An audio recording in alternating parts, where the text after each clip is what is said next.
We saw Godzilla vs. Kong recently, and the whole reason we're filming this is because we thought it'd be cool to talk about. There isn't a good Blair Witch movie. The first one. No! The first one, yeah. I disagree. You remember Beowulf? I know it's a trash. The Snyder Cut. Pacific Rim. And then I want to mention another thing about Pacific Rim. I too have a thing in Pacific Rim I want to rant about. Like, did you guys both watch Game of Thrones and everything? Oh yeah, I did. Cannibal Holocaust is a far superior film, but it's like, and that movie came out in the fucking 70s. Why isn't Warner Brothers just saying, let's go ahead with our lighter toned universe and then just also do the Snyder Cut universe? Now we got two. The entirety of the Justice League in a whole is probably the biggest waste of money I've ever seen in my life. Not for the movie, but on how many...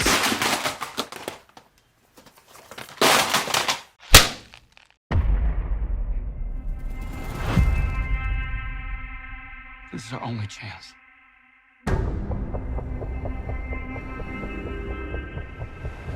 We have to take it. I think like one thing that we all share is that we all kind of have a love for the Godzilla movies, Kong movies, Gamera movies, any of that kind of monster stuff. And definitely one that like hits back with me was 1960s Godzilla vs. Kong.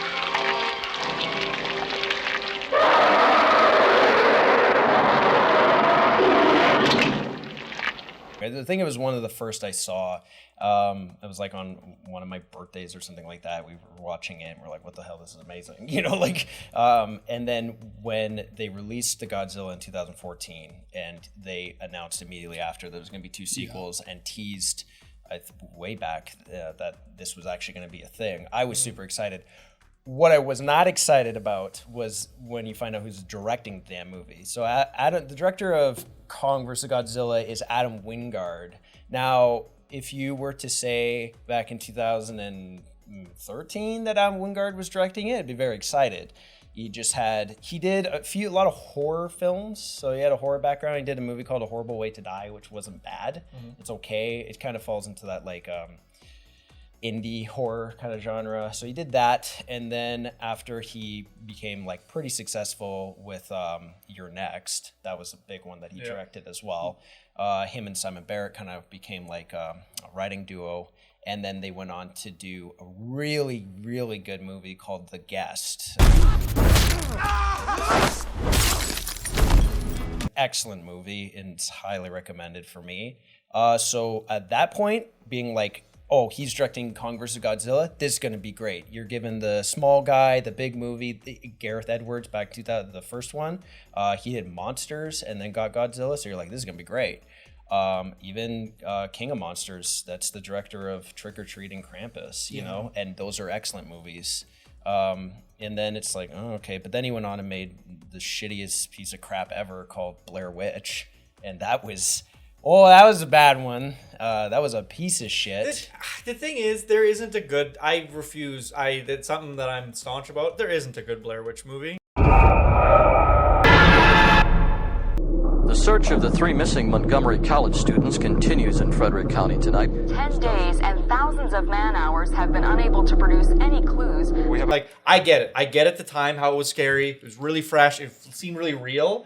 But it does not in any way, shape, or form hold up to this day. Like, it just doesn't. Like, you watch that movie and there's no fear to be had. The famous thing about the Blair Witch Project, for anybody out there, is that it invented basically viral marketing. It invented like internet marketing. So by having you go to the website and then fooling you, oh, this is real. But yeah, you're right. Like Cannibal Holocaust did before. Even like The Last Broadcast is one that did it before. So when it comes down to like this is real, true story kind of found footage, yeah. But I don't know. For me, that movie kind of like creeps me out a bit.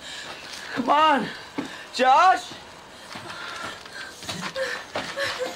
I hear him downstairs. Come on, I hear him downstairs. Come on! Josh! if you're just like sitting there and you're kind of like not paying attention, you're not gonna. There's no fear. It's so simplistic. It's just people running around the woods. It was all about the world building and tension. The first 10 minutes is like really important. If you just like sit down, you have the lights off, and you're just listening to all these townspeople talk about the legends of it. When you get into the woods, it allows your brain to kind of run wild. Later, she just appears back on her grandmother's porch. Right. And everybody's mystified about it. Right. She was babbling something. You had a tale to tell, too. Yeah, she was babbling something about an old woman whose feet never touched the ground. Let's just be quiet, okay? Okay. Just be quiet. I don't hear shit. You hear that?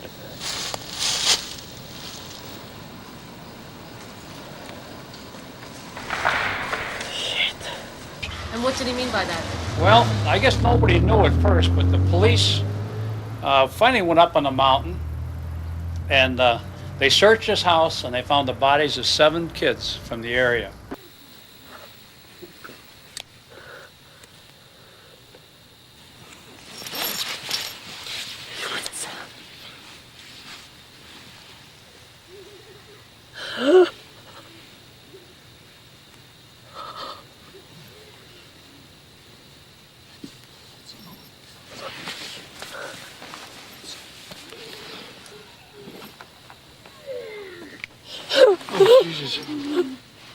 Pretty creepy stuff. All that I can say is like that one. Yeah, you're right. It's like it's evolved a lot. If you release that shit in theaters now, I don't even think you'd get an audience. I don't think people would even bother. No, it'd be too boring. So then, yeah, they make this new one, Blair Witch. They pump it up. It's like a haunted house, crazy thrill ride but it's boring and stupid. I hated it. And then way too refined. That's the one thing I'll say about the first one that actually it works.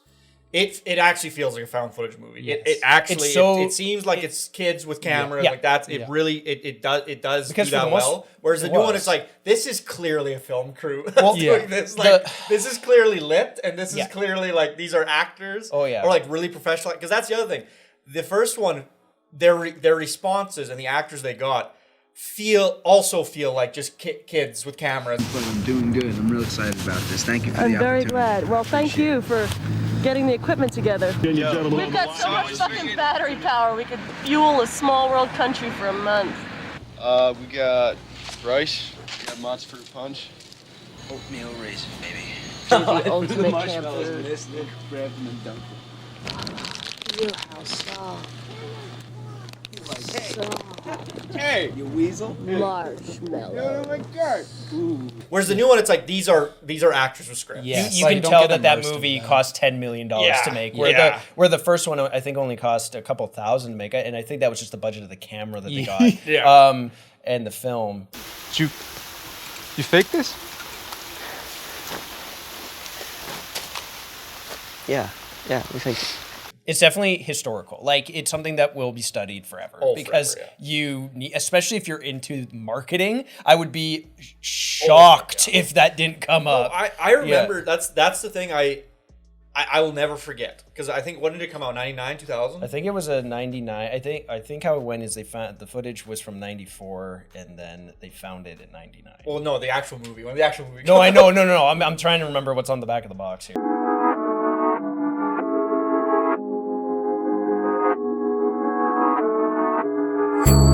Yeah, I'm pretty sure it came out in 99 or 2000. It was a few years after that. It would have been like 5 or 6 when I saw it. But I remember one of the first posters they released. It was brilliant. And it was in my little hometown. There's a city called Swift Current, and that's where the theater was. And I remember all the poster was a paragraph, top to bottom. And it was like a kind of a black and white picture of a forest, I think. And then just a paragraph, top to bottom. And it just said, it's like on this date, blah, blah, blah, blah, these 3 students, blah, blah, blah, blah, blah. Just this whole spiel. And then I can't find this poster, but I would swear on my fucking life that this existed. It didn't even have the title at the bottom of the poster. No, there was nothing. It was just the paragraph, and that was it. All that it had, because I've seen the poster, I'm pretty sure all that it had was just that iconic symbol. Yes. Yeah, it was just the symbol. And then they changed that poster to the one that we all know now with her face on it. Mm-hmm. It's like that kind of like, I don't even know what you want to call that, but it's like the woods are almost like cranked to negative and they're like black and white. Yeah. And then, it's that paragraph. Do you believe the occult may be involved in the disappearance of your son? I'm so scared. Didn't they do a spoof advertisement with news leaks and stuff about kids missing too? Because I remember my mom talking about that when I was younger. They It was did something like They did that, tons of yeah. stuff, and then the actors also had to sign like clauses that, Yeah. that made them go into hiding. I think for 3 weeks or Yeah, it or was something like which that. had been done before back to Cannibal Holocaust, but they all had to come out of that and break it because director almost went to prison. the director almost went to jail For murder of those people. And then As you do. when they showed up, they were still skeptical. They thought they were actors. Oh yeah, that movie still to this day. There's that one sequence where there's the South American like tribeswoman, and she's impaled on a fucking spike. Yeah, that's and like- to this day, people are like, we don't know if that's fucking real. And I think we this don't know. is, and I think it's this like is that's. And I think this is a good Terrifying. segue with the Cannibal Holocaust that was referenced in Kong Skull Island.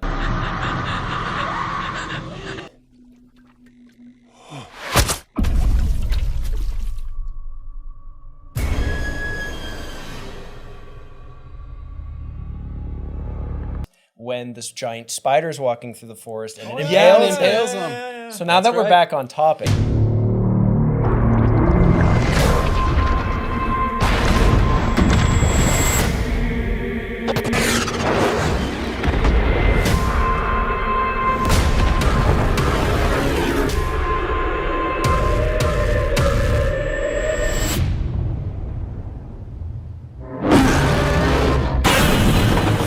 It's Godzilla. Adam Wingard heard it was. He also directed the terrible Netflix Death Note movie, which we're not going to get into. It's not worth it. And then it's like Kong, and it's like, fuck no, this is my childhood. What fuck you, don't do that. And Simon Barron wasn't back to write it. And I like Simon Barron as a writer, and I was like, this all sucks. Everything about this makes me sad. So I wasn't too excited coming right off the bat. Until you see that amazing trailer that they released. And that trailer, because it just like what the movie does successfully in this, which the other ones kind of didn't, which it just shows like brawling and fun and excitement. And you're like, I'm in, especially during the terrible 2020 and 2021. It's like you kind of want an escapism on this level. And luckily enough, Adam Wingard pretty much nailed it.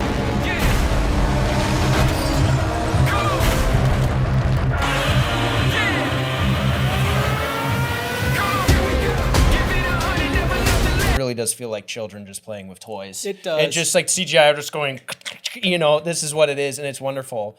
I guess quickly to set up the plot here. Essentially, well, I don't know. Who wants to describe the plot? Should I do it? You want to do it? Fuck Francois? it, Kate's not. Kate, would you like to describe? We're a sea of noise, and Kate is there. Metaphorically, trying to survive do the storm. I spoil it out, or is like Superman going around destroying places and Batman has to stop him? Except Batman's King Kong and Superman's Godzilla. No spoilers for how that fight turns out at all. But oh my God, yeah, it opens up with just this awesome, Kong doing his thing. We're really building him up as the protagonist. Godzilla is just like this God-class type kaiju going around. Everybody's scared every time you see him on screen, and they duke it out.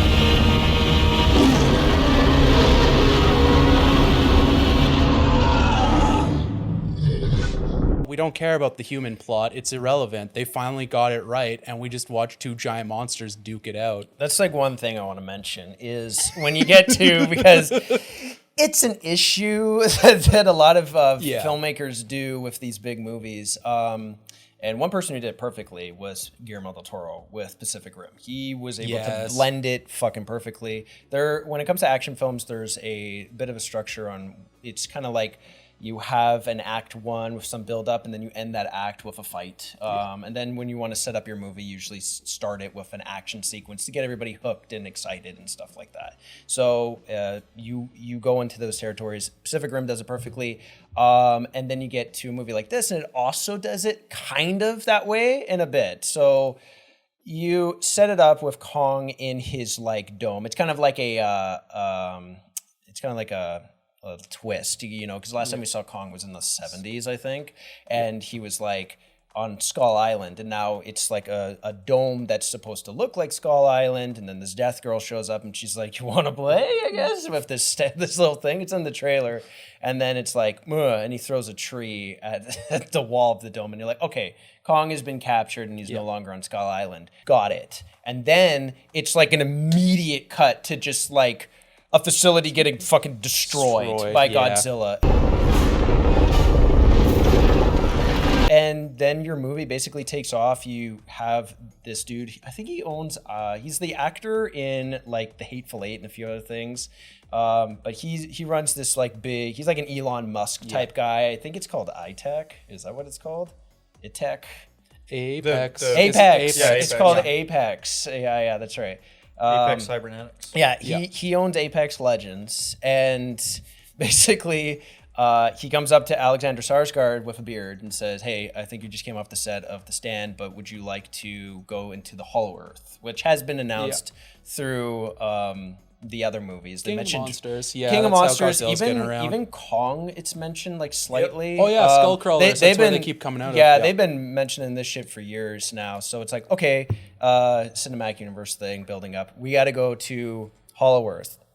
And he's like, it's impossible because you got to travel as fast as the speed of light and we'll all just like throw up and die. And it was like, yeah, well, I invented magic, I guess, and we can go. And he's like, okay, good. And, you know, this is good. Like, no, this is good because we don't need anything else. It's like, we got to get here. Got it. How do you get Kong out of the dome? He's got to be our guide to Hollow Earth. Done. Kong is showing himself. Yeah, he's like antsy about being captured, but fuck it. I think we all can agree with how he feels from the pandemic. King to prison. Oh, yeah, exactly. I related with Kong on this movie. I did too. You know, so then they're like, well, let's fucking throw him out in here and take off. And then that's when Godzilla shows up, attacks him, and boom, you got a movie. And one thing we should mention is the scaling of Godzilla and Kong. One of the things that kind of going back to what I said about it being like visual effects artists just smashing toys around is the scaling is like all over the place. Kong is like the size of a skyscraper, and then next thing he is like 40 feet tall. And he's holding onto the side of a skyscraper. Yeah. The shot works, but it makes no sense at the same time. If you start really picking it and everything, of course, this movie's just going to fall apart on itself because it's not technically, it's not what it's about. It's not Gareth Edwards one. You know, it's not the 2014 one where Francois and I talked about this a bit when we watched the original Godzilla, where that movie, when that trailer came out and it showed the scale, the tone, everything, it was like, this is going to be the best Godzilla movie ever. It's perfect. And on release, it's not exactly what you hope for, but it's still like, there's an appreciation that can be that can be said with what they went for with Godzilla, which was like really real and really kind of grounded for what it was. I mean, like you're having them fight Godzilla with tanks and everything that they've got that's realistic, except for maybe that bomb at the end. I don't know how realistic that was, but that's real. Hard cut to Godzilla showing up to go and punch Kong in the face, and it's like the water's not really parting. There's no, it doesn't exist. It just looks like a bullet going through the water, and then he just jumps up. And at a point, it's like it's all over the place. But Kong and Godzilla are standing on that like whatever that ship aircraft carrier. Yeah, an aircraft carrier, and it's like, is this thing able to hold that much weight without just collapsing upon itself? Because if it is, that's a scientific marvel. Casual dismissal, and I kind of love it because it's a big monster movie, but just thousands of people essentially die in a throwaway shot when the aircraft carrier just gets wrecked and dark. There's a shot. That's right. Like Kong's a hero. And there's a shot when Kong he's on a boat and he needs to get to the aircraft carrier, and there's this boat in between. Yeah. So he jumps from the boat onto the other boat to the aircraft carrier, and it's like all those fucking people he just jumped on, they're dead. They're gone. They're all dead. He's the hero of this movie, and he just slaughtered. It's like everyone that's in that boat, because they're like, he's on that one boat, big boat, and there's people who are like, oh, Kong's this really good guy, and he's like, he just fucking murdered all of them. They're all dead. Friends, family, people with children who were there to protect him as well. Stepped on. Godzilla King of Monsters when they kind of give him like Godzilla an upgrade and he's just pulsing out and killing everyone with like radiation. Yeah, literally the whole world probably would have been radiated. If Chernobyl was a threat for a global like cause, Godzilla's weird blast, it was fucked. That would have you would have melted. The fucking radiation emanating off his body was melting skyscrapers. Like the cement and the steel beams and everything gone. melted. And it's like the ground underneath his feet would be vaporizing and he would be going through the planet. Like that's how much heat is being emanated. Hard cut to 11 being like, "You're my best friend, Godzilla," and she's like dying. It's like Chernobyl. You should like hard cut like clips of them in the hospital beds. If they followed that up and she was in the hospital for cancer or radiation sickness in this movie, well, that would have been too human. Oh fuck! Maybe. If you're talking about the mom or who? The little girl. Oh, okay, yeah. I was gonna say one thing that would have drove me fucking nuts. And I remember at the end of Godzilla King of the Monsters, I'm like, I swear to Christ, if that mom lives, like, she is less than nothing. Like her fucking the molecules, the atoms that make her up have been vaporized off the. Oh, she's gone. Yes, thank God. She's less than nothing, literally in that movie, and also as a character, she's really flat. They should have kept Bryan Cranston. That was one thing we said when that movie came out. Was it's a shame because they have Ken. Ken was Watanabe or something like that. He's Watanabe. Yeah, he's still in it. But Bryan Cranston was killed off immediately, and it just like sucks because it's like. That would have been Bryan Cranston. It would have been the perfect character. And Bryan Cranston also would have been the perfect character to have been the guy to make Mecha Godzilla. Yes. Its original and rightful rulers, the Titans. For thousands of years, these creatures have remained in hiding around the world. And unless all the Titans are found, our planet will perish, and so will we.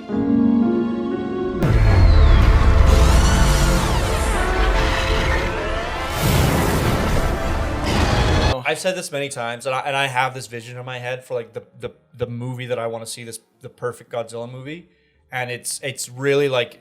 It harkens back to what we were talking about before with that not the first trailer, but the very first teaser trailer they ever had for the 2014 Godzilla. I think they had it at Comic-Con. Yeah.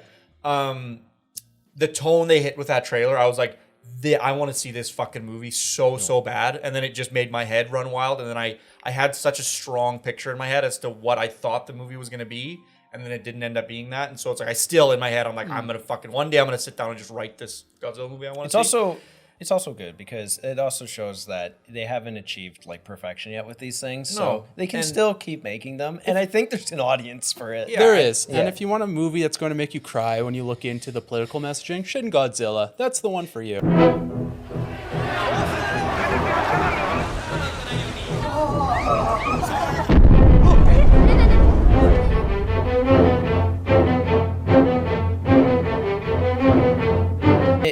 That's another thing. That's like we did get a serious Godzilla movie, which is nice. Like, it's not like there's this huge void. It's like if you want to see a Godzilla movie that was taken a little more seriously, Shin Godzilla's that movie. Yeah. That was one thing I said. It was like I would love to watch. I was like the days are gone of a bunch of people sitting in a room screaming about Godzilla being an issue, and then all of a sudden it was like Shin Godzilla came out, and I was like, oh, never mind, thank you. So that was wonderful.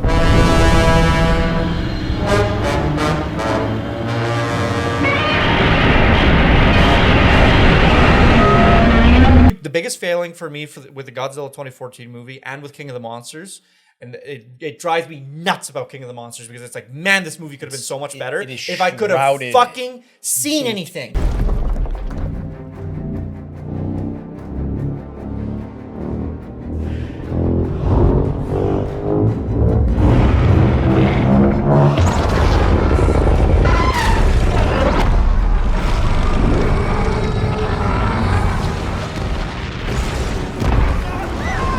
You're watching a fight in King of Monsters, like Ghidorah in Antarctica. That works because it's the first time you're seeing him. It's very kind of like shrouded. You have no idea what's going on. It's kind of terrifying. And you're like, got it. Okay. When you cut to the storm fight and you have no idea what the fuck's going on, or then you cut to the end fight where it's just so dark and it just looks like someone threw up all over the screen. It sucks. You got to blame Christopher Nolan a bit for this as well, but like for his darkness and everything. But for fuck's sakes, guys, The Dark Knight came out in 2008. It's 2021. Enough. You know, it's over. Like, do you guys remember seeing... Brain it up. Like, did you guys both watch Game of Thrones and everything? There was that episode where they fight it. In the final season where they're fighting the White Walkers. What's the castle called? Winter's Landing. Winter's Landing. Winterfell. The siege on that. Whatever the hell it's called. But you guys know what episode I'm talking about. Oh, yeah. Winterfell. I remember seeing that fucking episode, and then at the end of it, I'm like, I didn't see a goddamn thing.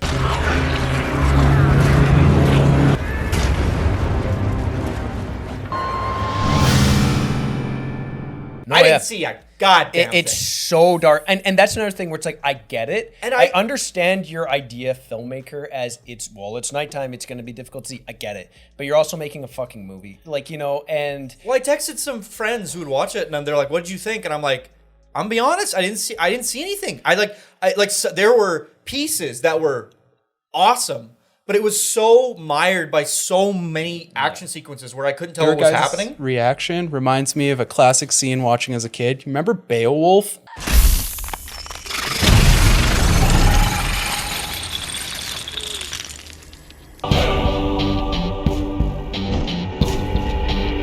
There's this awesome fighting sequence where he's fighting naked and they keep trying to censor him. Yeah. That's what that feels like. Every time you're about to see the good stuff, they censor it and you're like, what is happening? Yeah, I feel like the only reason why that was because Robert Zemeckis directed that one. So when you're like, let's get the guy that made Forrest Gump to make our Beowulf movie. I actually like Beowulf. Yes, I do too. I actually like his whole little but I get what you're saying. Yes. It's that we want to pay off on it, and it just doesn't deliver. I am Beowulf!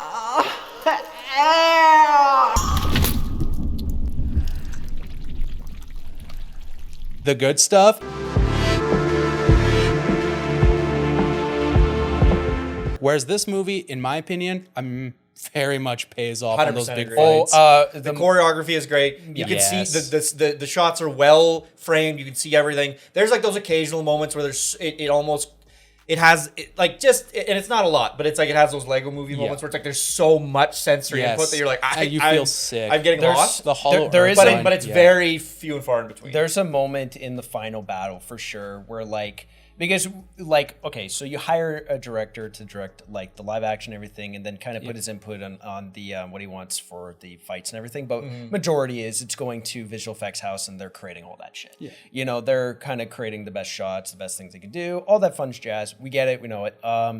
The one thing is every now and then they love, as again, like playing with toys, they love to go crazy. And there is a moment in the end battle where Godzilla is just tossing Kong around, and Kong's kind of like jumping through all this shit, and basically I felt like I was gonna throw up. Like I was like, oh fuck! It felt like Transformers a little bit, where it's so craziness. It's not long like other shit, but it's very like and that's the one thing I want to go back to quickly with Pacific Rim, and then I want to mention another thing with Pacific Rim because they were supposed to be connected. I too have a thing with Pacific Rim I want to rant about. Guillermo del Toro obviously is a master filmmaker. He understands. That guy walks in and knows basically everything he's going to do for this movie. So you can really tell when there's a very visual effects heavy shot that he was there looking at it. You know what I mean? Fully being like, it's got to be like this, this, this. Make sure it feels heavy. Make sure it does this. It's like Gareth Edwards. You can tell that Gareth Edwards knows how to shoot for VFX. Yeah. Because of how fucking well certain shots are. It all works. Yeah. And then you get to Adam Wingard and it's like, at least for me, I could very much tell that like his visual input was there. Make sure there's neon everywhere because they're going back to the guests and everything, neon. But when it comes down to those shots, I just knew it was like a visual effects director.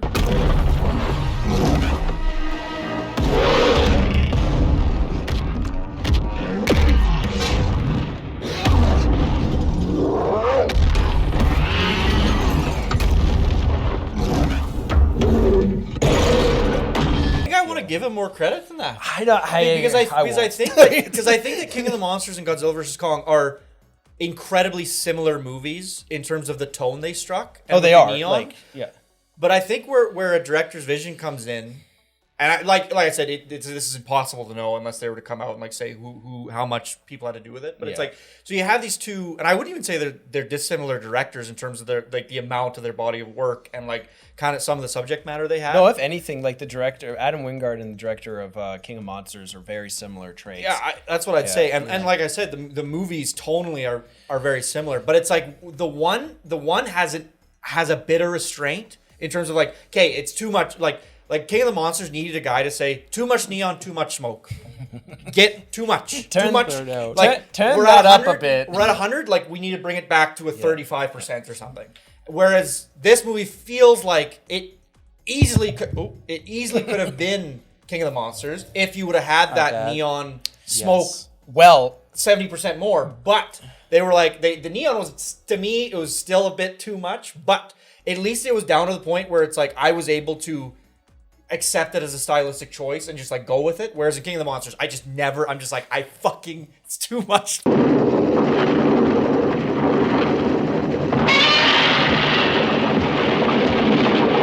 Oh, look at that. This movie got delayed, obviously. It was supposed to come out in 2020, didn't come out. So in that delay, I think what they did was they went in and turned it up a bit. I think they turned it up because that was a huge thing. Everyone's like, can't see shit. Francois was so loud that Warner Brothers heard him and said, well, turn it up, buddy. We hired a guy just for you. I'm very, very loud. And when it comes to the end, when Godzilla is getting trashed by Mechagodzilla. While King Kong wakes up and goes, what the hell's going on? While King Kong is getting CPR. After getting trashed by Godzilla. It is during the day, and it's my favorite part of the whole movie. One of the best Godzilla things if you want we've to talk ever about, got, period, for fighting. If you want to talk about like comparison from 1960 to 2021, it almost feels like the creators of the 1961 were given the technology in 2021. It felt like that. Just he's grabbing him. It felt dragging him across. It felt like the equivalent of dragging him across a bar counter and then Godzilla being like, pass me the bottle. You know what I mean? Yeah. That's what it felt like. It felt like a bar showdown fight.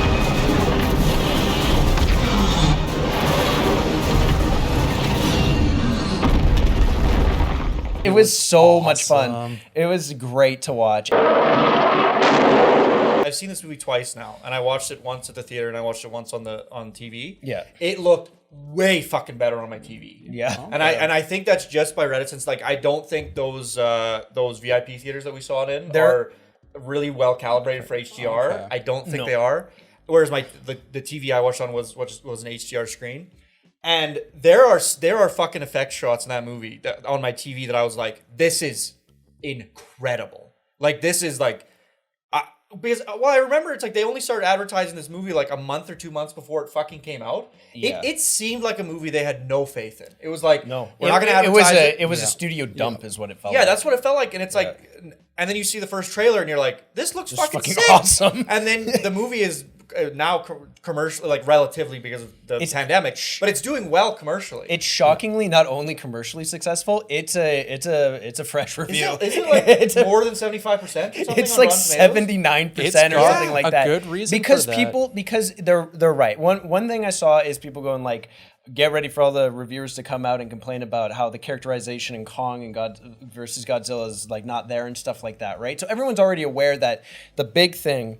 If we're talking about what they should be doing, like in other installments, if they make them, and they should make them because this was successful, in my opinion, they already nailed it with kind of getting those characters. Yes. You know exactly what you need to do with the characters now. Have them guide these fights. Yep. That's all we need them to be. Who fuck any kind of characterization. Godzilla's out there and he's hurting people, and we don't know why.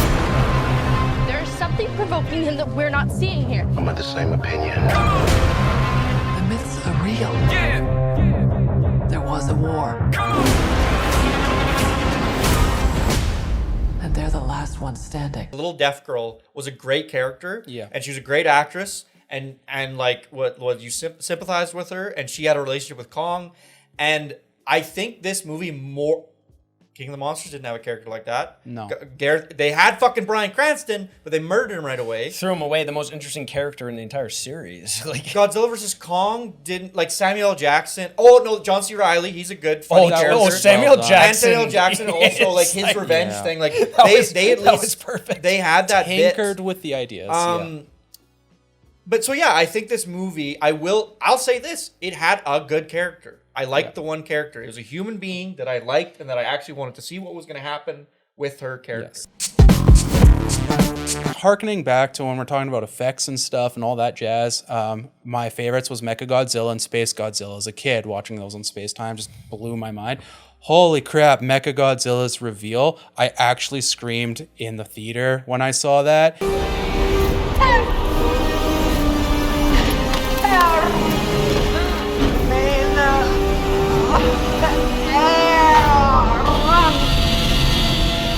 It was the coolest reveal ever. And again, Alex is right on that. When it comes to the humanizing stuff, they're not confident enough to fully commit to it after the first Godzilla of this new trilogy type deal. But at the same time, having it lead to those things, but they could have cut so much of that. We had some cool fights they deviated from just to keep setting up the Mechagodzilla arc.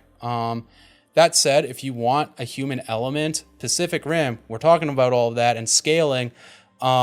The child running during the Jaeger fight and crying and screaming. That's what these movies really miss, is seeing the impact of all this devastation from the human side. You want those human elements? Yeah, that's... Oh my God, have that, because there's a level of just terror in that destruction. That's one thing. Okay, so like with this one, I can give it a pass because you got to turn... Well, it's more cheesy on this one too.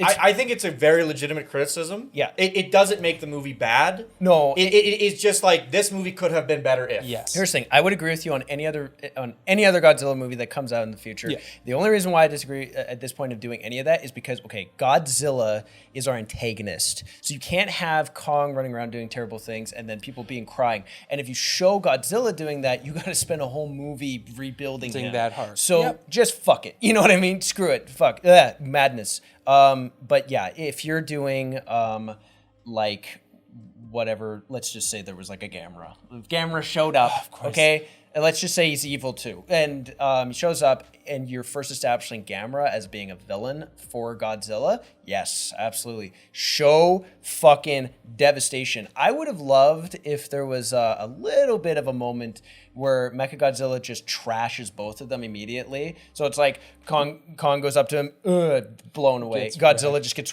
ripped apart, and then Mechagodzilla just goes around destroying the city. You know what I mean? That's where we could have had that moment with Eleven being just terrified. Yes, you could have had that moment where it's like, oh my God, and it's like, oh my God, the devastation of mankind, and mankind's the real villain, if you want to work some sort of moral into this. Who bows to who? Nobody gonna stop me. Here we go. Kong bows to no one.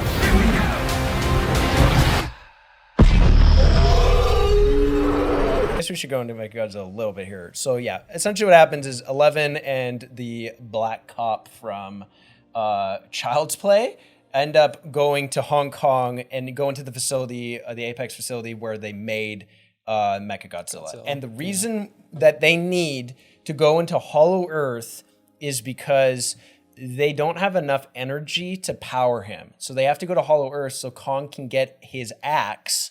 So that they can get Energon. And then they can get Energon. And then then two birds with one stone.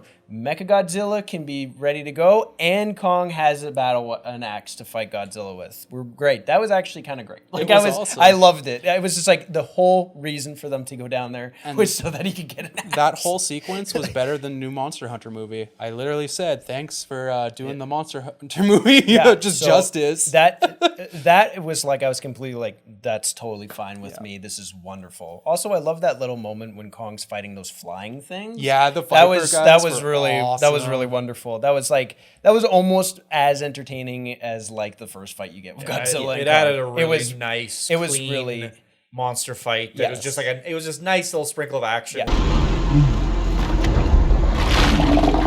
It was a really cool recontextualization of Skull Island. It's just like a kind of a throwaway line in this movie, but I'm like that's a really cool way to think about Skull Island and why it's unique.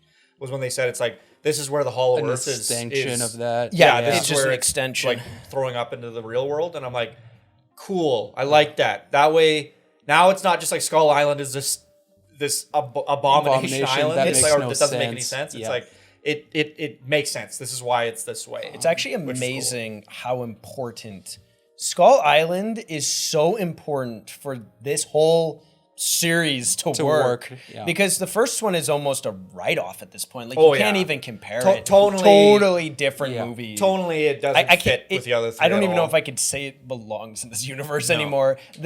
All you need to know is Godzilla showed up, got it, And just that existed. check. Yeah. But then when you get to Kong Skull Island, that's when they're mentioning Hollow Earth. That's when they're mentioning the style of it being sillier, that like more of a fun play with things. And I think that's why it was so jarring to go back to Godzilla King of Monsters, and it was trying to be the Gareth Edwards one again. And I think that's where that disconnect between audience and filmmaker And without getting those happened. children crying, they wanted the serious tone without the horror elements.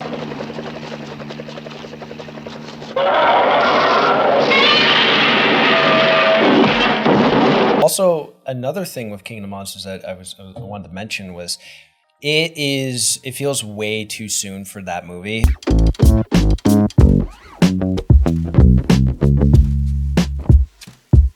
It really felt like it should have been Godzilla, Kong Skull Island, King Kong versus Godzilla, and then you get something like this, or like it felt like an Avengers. Like you got 3 monsters showing up, all super popular monsters. Well, that's the thing. You and I were talking it about felt this. like It's it blew its load way Yeah. too soon. It's Like, why is Kong versus Godzilla your Avengers film? Well, I get it. Well, don't get me wrong. I'm glad at The least properties of, make of, sense of of it, all but- of all the things they could have done after that King of the Monsters. Godzilla vs Kong is the only one that makes sense to me. That it's like this is gonna draw a crowd because it has that West versus East. It builds a feeling. UFC type style But with it. but King of the Monsters, I 100% agree. It's like you fucking blew your load with Mothra, King Ghidorah, and Rodan, and it's like whatever. Rodan isn't as much a factor, but Mothra and King Ghidorah, like King Ghidorah is like widely regarded as his apex villain. Like that is his. That's his Thanos.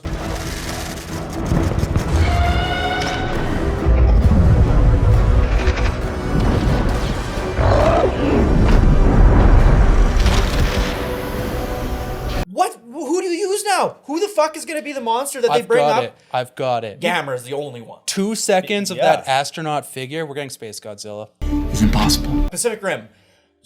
With what they're doing here, I think they can fucking do some mental gymnastics to cross those two together. They can. Legendary owns Pacific Rim, and they're doing Kong right now, and there's none of this like we have to like do weird stuff with Toho. The pit at the bottom of the ocean, they could do it up like that. You know? Just dig up fucking Guillermo del Toro's already finished script that they wrote for Pacific Rim 2, because I believe it ties in with Godzilla. That's all you have to do. It's already there. They just have to. You could so easily do a parallel universe thing. It's so simple. Like, okay. Give us Ron Perlman back. Really? He's the only character. There's no Jaegers. Nothing. It's just just Ron I'm Perlman. Ron Perlman from the Pacific Rim universe. It's like, are we going to see Jaegers? No. You know what? I'm just him from that universe. You know what? Fuck it.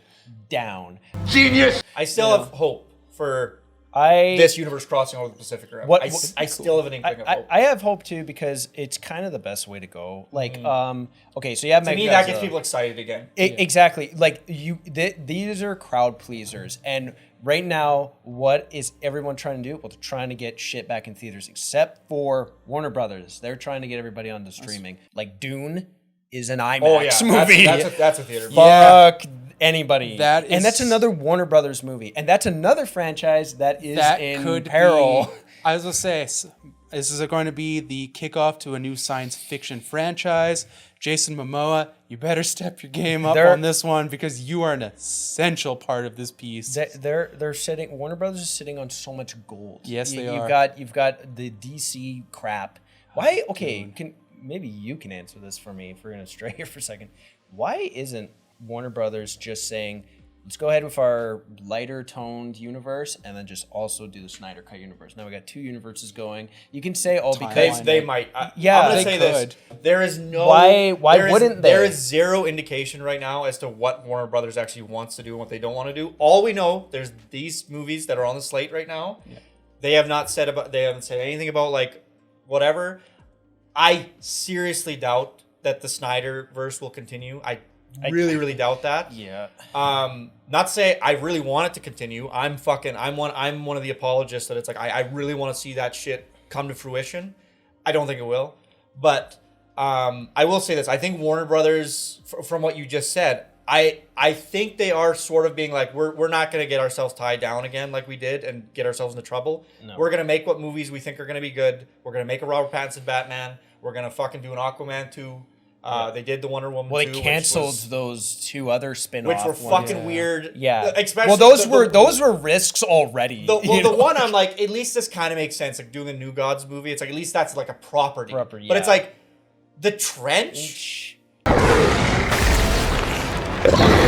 Who the fuck wants to see this movie? They pulled that off with Guardians of the Galaxy, though. But that's an actual like comic book. But there's no Trench. Yeah. comic. When it comes down to the whatever, I never saw Aquaman. When it comes down to the Trench or the Kroll or whatever you want to call them, why aren't they just making that like a mini series? How about you know what? Just make it don't 5 make it fucking episodes. Don't and just and make don't it spend a horror $1 film. on that. Fuck it. But it's like if too. you're gonna spend all the money to get all this shit going, okay, like the Snyder Cut is probably like the entirety of the Justice League in a whole is probably the biggest waste of money I've ever seen in my life. Not for the movie, but on how many steps they took to get to the Snyder Cut. It's like, okay, Zack Snyder, make your movie. $200 million later. It's like my daughter died. Got it. You go take time off. Josh Whedon's already coming in for the reshoots. Josh Whedon, come here. Okay, fuck Schneider. Here's $100 million for reshoots. And then after that, it's like no one likes it. Your movie sucks. There's a huge fan base that wants Snyder Cut. He's $70 million. They go do it. I haven't seen buffoonery on this level since Solo. What the fuck is going on? I wouldn't doubt that at the end of the day, that movie cost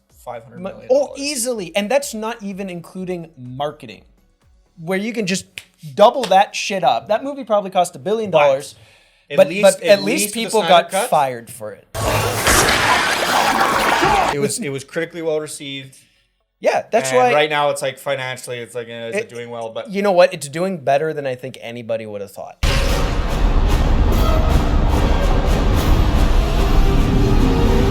With this universe as it exists, this MonsterVerse, I think I'm done with Godzilla. I don't think there's anything you can do in this universe, with this cinematic universe. I don't think there's anything you can do with Godzilla that I really care to see anymore. Like, I've seen the Mechagodzilla fight. I've seen him fight King Ghidorah. I've seen Rodan. I've seen Mothra.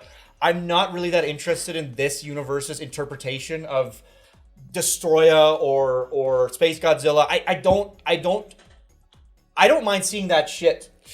Like for I just Toho, want to see but what I think is like do what you know. People are rooting for Kong. You know it's a good character. You've done the setup for the Hollow Earth. Continue the universe with Kong and the Hollow Earth. If you can, fucking try to work Pacific Rim in there and get some excitement that way with those two universes clashing.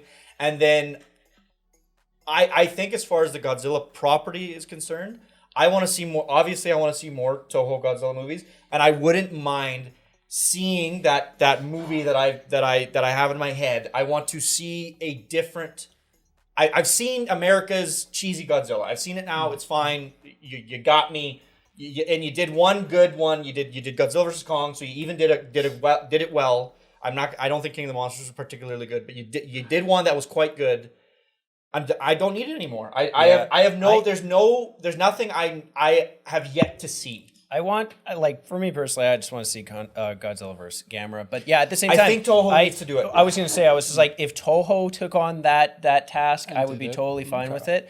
Going to Legendary and Warner Brothers' relationship with these properties, if they have an idea and they think it'll be fun, do it, because it can be fun. But it's up to them, and I kind of agree. It's just like, I would like to see more, but if they stopped here, we got a trilogy. You know, fuck it. We got more a trilogy. monkeys fighting Pacific Rim kaiju. Godzilla has disappeared without a trace. As for King Kong, our international communication satellite is following him. And strangely enough, we wish him luck on his long, long journey home. Absolutely recommend in theaters. If you are a fan of any of the classic stuff and you just want to see it in, you know, high resolution, your childhood fantasies coming to life, oh my God, is it great. If you're looking for plot driven or political meanings, this won't be for you, but I freaking loved this movie. And Francois?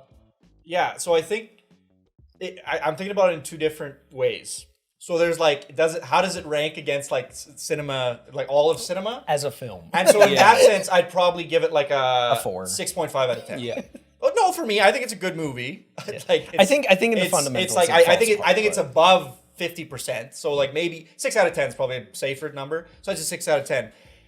For this genre, it's like an 8.5 out of 10. Like it's like there are certainly things it could have done to elevate it a bit from what it was. But it's like but in terms of what it was going for and what it achieved, I think that's fucking damn near a bullseye. So it's like I'm gonna give it like straight up an 8.5 out of 10. It's a fucking great Godzilla movie, and it's a great Kong movie. It's a fun fucking It's a hell of an improvement upon the depressing mess disaster, which was King of Monsters, where it's like if you have a soft spot for the fighting, then you might get some entertainment out of it, but mostly you're just gonna want to. If you like Rodan, there's a hell of a Rodan. Yeah, there's a hell of a Rodan scene. That's the best part of the whole. But it's in the trailer, so you can probably just watch the trailer and you'll be good enough.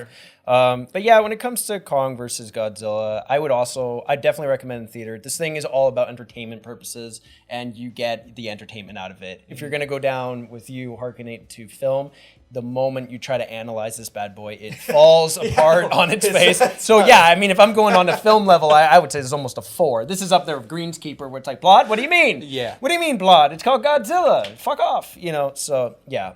But it's all about atmosphere, right? Back to the Blair Witch Project. And this movie's not scary unless you were actually staring a radioactive lizard in the face.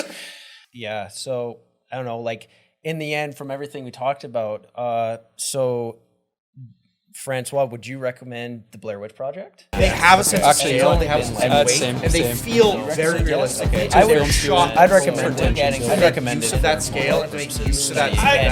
Okay, it's like, so there's that, and then there's the sorry. The other thing is no. Well, I disagree. And it can't just be fucking punching and like shit. I can't see the Jason Bourne style cutting. It needs to be well choreographed. And then Hong Kong disaster or something like that. Yes.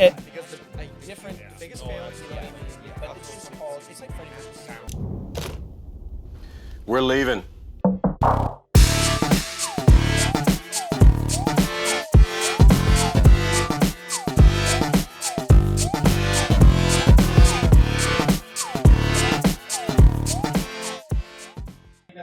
Geico versus Gorilla Glue. Yeah, that's a lot of talking.